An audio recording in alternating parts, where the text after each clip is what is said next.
Seja meu amado, bem-vindo de volta à nossa escola bíblica. Nós estamos estudando o livro de Daniel, nós já estamos quase no final de Daniel. Então, pega a sua Bíblia, pega o seu caderno de estudos, ora ao Senhor, pede a Ele discernimento, entendimento, conhecimento, sabedoria, pede a Ele proteção, para que nós possamos desvendar dos seus mistérios.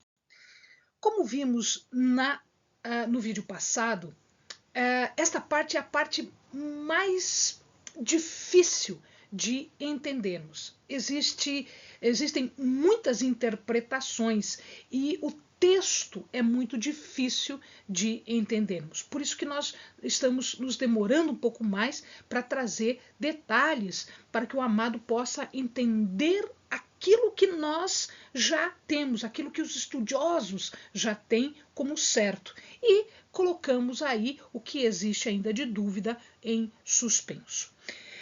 Este vídeo e o próximo vídeo nós vamos falar sobre os capítulos finais, os três últimos capítulos, 10, 11 e 12 de Daniel, que fala sobre uma mensagem que é trazida e a relação final. Então, nós temos aqui uma mescla de história, uma mescla de profecia. Tá? Muita certeza nós não temos em relação a todos estes fatos, se é realmente isto ou não. O que nós estamos tentando fazer é colocarmos o texto das profecias de Daniel e aquilo que na história já aconteceu. Então, por isso que esse vídeo vai ter bastante história, como no vídeo passado também teve um pouquinho de história. Tá? Para a complementação disso, se o amado quiser, nós temos um vídeo ou uma série de vídeos que fala sobre o período interbíblico. Lá, sim, nós estamos falando daquilo que efetivamente aconteceu. Bom, então ele começa agora dizendo que um homem vem, né, numa passagem que é paralela à passagem do capítulo 8. Então a gente retoma alguma coisa do capítulo 8, porque só vai falar sobre o Império Persa e o Império Grego. Tá? Aqui, o terceiro ano de Ciro é 537 a.C. Então, o primeiro grupo de exilados já havia retornado a Jerusalém. Mas Daniel ficou. Ele ficou, já fazia uns 70 anos que ele estava lá, e ele estava, então, às margens de um rio chamado Hiddekel, que é o outro nome do rio Tigre. E ele vê um homem. Este homem era mais radiante do que Gabriel e ele era maior do que Miguel. Portanto, ele tinha um poder maior do que Gabriel. Então, agora a gente está falando de um outro, né? Maior do que Miguel e mais radiante do que Gabriel. Ele estava vestido de linho. Linho é o material de veste sacerdotal. Ele tinha um cetro de ouro puro, um cinto de ouro puro, e ele diz que era ouro de Ufaz, ou também nós podemos traduzir como ouro de Ofir. Esse ouro de Ofir era o ouro mais fino que existia. Ele estava transluzente, como se fosse uma pedra preciosa de berilo, e o seu rosto era claro, como se fosse um relâmpago. Então ele era muito claro, os olhos como se tivessem chamas de fogo, o corpo era com um brilho como se ele fosse de metal polido, e a voz dele era como se fosse um burburinho de uma grande multidão falando. Ora, se eu olhar essa descrição deste homem, que não é nominado aqui, ele é semelhante à descrição de Ezequiel, desta pessoa, e também à descrição de Apocalipse. Pode ser um anjo? Pode ser, porque ele trouxe uma mensagem. Anjo é um ser que nos traz mensagens. Então, pode ser um anjo, pode. Não há dúvida de que ele possa ser. É um anjo? Bom, então aí a gente não sabe. Quando ele viu isso, ele caiu, ele perdeu os sentidos, ele ficou com muito medo, tá? Os companheiros dele fugiram. E aí ele vem para falar com Daniel. E quando ele fala com Daniel, ele apresenta Daniel como um homem muito amado, aquele a quem Deus tem prazer em conviver, em compartilhar, em ter comunhão. Mas ele demorou bastante tempo para vir. Por que ele demorou bastante tempo? 3 semanas ele fala que demorou, por conta do príncipe do reino da Pérsia. Então, isso, o reino da Pérsia, o reino da Grécia, nas regiões celestiais. Então, imagina-se aqui que existe um correspondente, como se fosse um anjo, nas regiões celestes, angelicais. A gente vai ver que existe também um anjo que é o príncipe do povo de Deus, que é chamado de Miguel, que é um dos principais, um dos primeiros príncipes, né, pertencentes ao reino de Israel.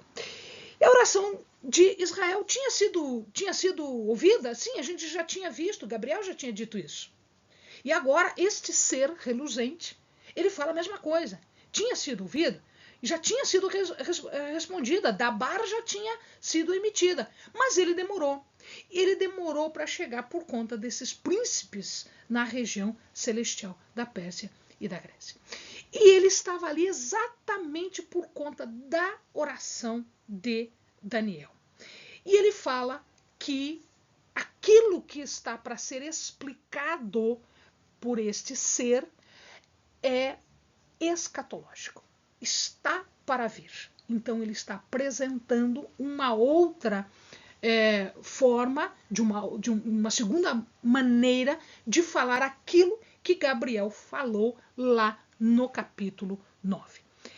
E Daniel caiu de novo e caiu de novo. Na verdade, foram 3 vezes que este ser teve que tocar, né, em Daniel para que ele pudesse se levantar, para que ele tivesse força suficiente para estar em pé e para prestar atenção necessária àquilo que estava sendo dito.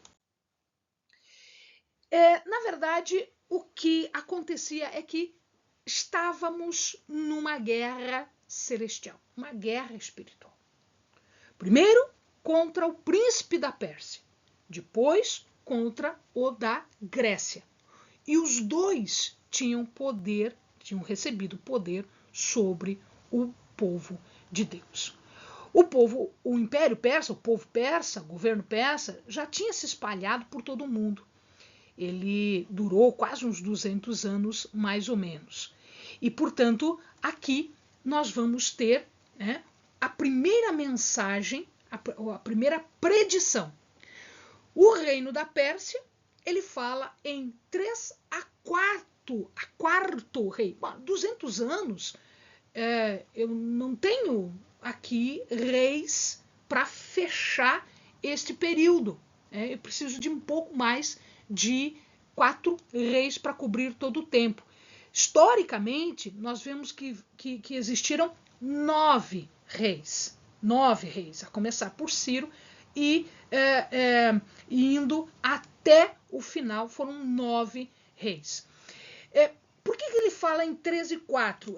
Existe uma forma de escrita hebraica que dá ênfase por 3 formas, uma quarta. Isso é muito comum em provérbios, na literatura sapiencial. É muito comum, por 3 jeitos e por 4, por 3 pessoas e por 5. Então, existe este tipo de fala. E, portanto, esse quarto, ele não é um quarto porque é o 4. Ele é o quarto porque ele é o decisivo, né? Ele é o decisivo. Ele é muito rico e muito poderoso. Bom, pode ter sido Xerxes? Pode. Xerxes, que não é o quarto, mas aconteceu também, ele começa uma guerra contra a Grécia. Ele era muito poderoso. Xerxes, nós lembramos, também chamado de rei Assuero, lá em Ester. Ele começou uma guerra contra a Grécia, tá? Em 480, 90, né, mais ou menos, ele começou uma guerra. E aí acontece que ele acorda o reino da Grécia. Então, o reino da Pérsia é contado de uma forma muito curta, apenas para dizer que ele vai agir contra a Grécia. E aí começa o reino da Grécia.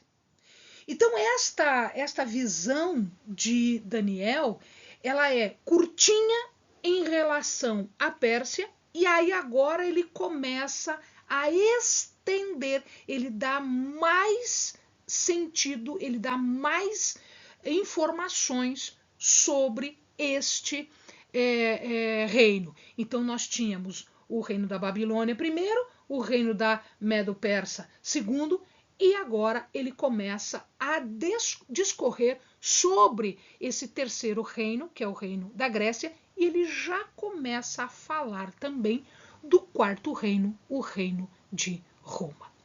Bom, o rei é deposto, ele fala que o rei é deposto e morre no auge da sua fama inesperadamente. O que ele está falando aqui? Ele está falando de Alexandre o Grande. Nós já vimos isso no vídeo passado.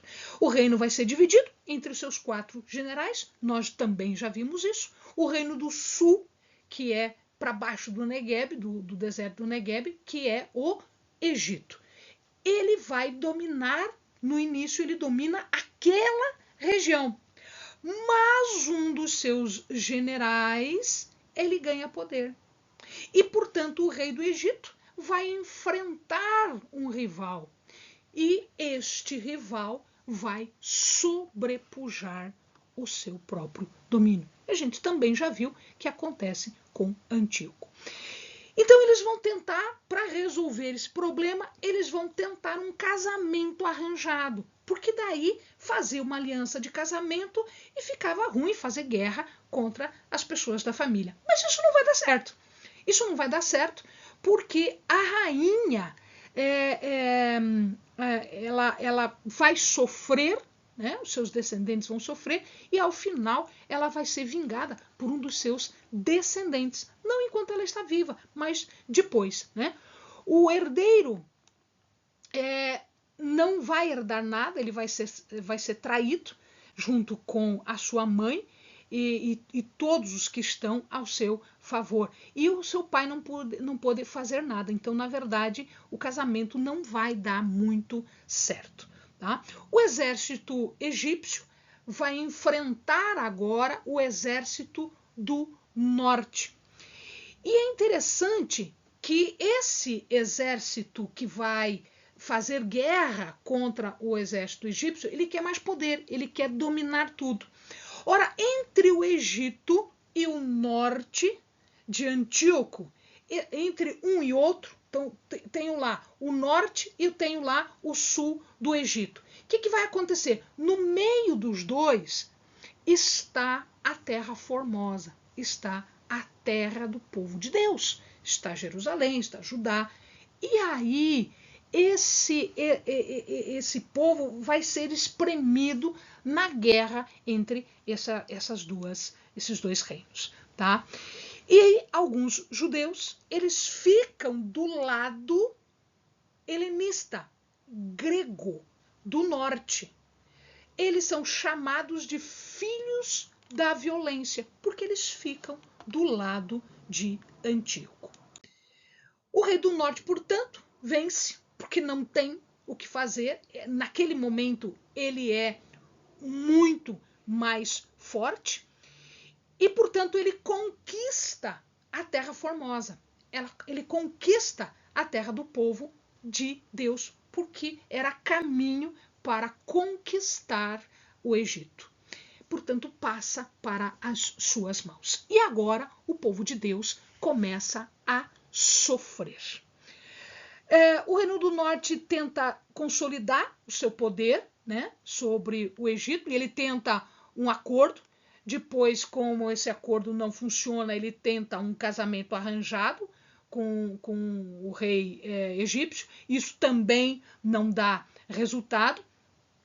E ele, ao final, ele será destruído. Tá? Ele vai ser, vai acabar com tudo. Né? Ele tenta agora conquistar as ilhas do Mediterrâneo para estender o seu poder, mas Roma já começa a dominar tudo e ele não vai conseguir fazer isso. O seu sucessor enfrenta problemas, provavelmente esse seu sucessor deve ser mais ou menos Seleuco IV, né? E ele vai tentar cobrar alguns impostos e isto vai destruí-lo.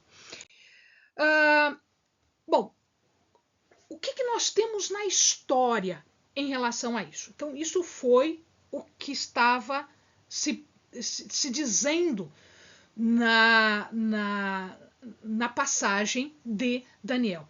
O que nós temos agora de história que já comprova muito do que ele está falando, que parte desta profecia aconteceu já.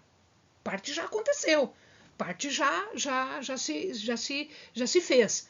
Então, com a morte de Alexandre, Seleuco assume a Síria. A gente viu isso já num vídeo anterior. O Egito estava com Ptolomeu. E aqui, Seleuco com o Ptolomeu, eles tentam fazer um casamento entre esses dois reinos, em 250 a.C., mais ou menos. Mas isso não acaba com a guerra. A guerra reinicia, porque acontece traição, como nós vimos na passagem, né, de que ela seria traída, né, e os herdeiros também. Então aqui eles começam a guerra, e a guerra vai até mais ou menos 246, 221, no reinado de Ptolomeu III. Né? Aí vem uma guerra em 198, onde Antíoco, agora já é Antíoco, então Seleuco já morreu, agora já é Antíoco, Antíoco IV, Antíoco Grande, né? ele assume o poder. Né? Antíoco faz um novo acordo de casamento e Cleópatra I fica do lado do seu marido, que era egípcio, contra Antíoco, contra o seu pai. Antíoco ele tenta conquistar mais terras, tenta conquistar mais poder, mas ele não consegue fazer tudo isso, porque está surgindo aí um quarto reino, que é o reino daquela besta inominável, grotesca, né, com dentes, chifres, etc., que é Roma. E ele é derrotado, então Antíoco é derrotado em 181 a.C., e em 190 também, tanto em Magnésia, 190, quanto em Termópilas, 181, sob o comando de um general romano chamado Lúcio Cornélio Scipio. Então a história já comprova que esta parte da profecia já aconteceu. O sucessor dele era Seleuco IV, foi este morto porque ele foi tentar cobrar dívidas, ele faz então uma cobrança de dívidas e o povo não aceita e ocorre uma conspiração. Heliodoro então mata o Seleuco IV. Antíoco Epifânio, que é de 175, 163, ele não consegue dominar tudo e, portanto, ele vai agora agir contra o povo de Deus. Então ele não tem mais poder no mundo, ele começa a fazer retaliação contra o povo de Deus. Antíoco aqui, ele é uma figura, ele é um protótipo de um perseguidor, um protótipo de um anticristo. Nós vimos isso no vídeo anterior, né? No começo vai dar certo isso tudo, mas isso não segue, porque à medida em que ele quer mais poder, ele não vai conseguir. Roma já está agindo e os macabeus também já reagem e ele não consegue muita coisa. Historicamente, ele vai agir contra o sumo sacerdote daquela época. O sumo sacerdote é Onias III, ele é deposto em 175 e alguns anos depois ele é morto, né? E ele faz uma aliança contra os judeus, e esses judeus eles vão agir em favor de Antíoco. Bom, ele fala aqui também de uma traição do rei egípcio em relação àqueles que compartilham a sua mesa, né?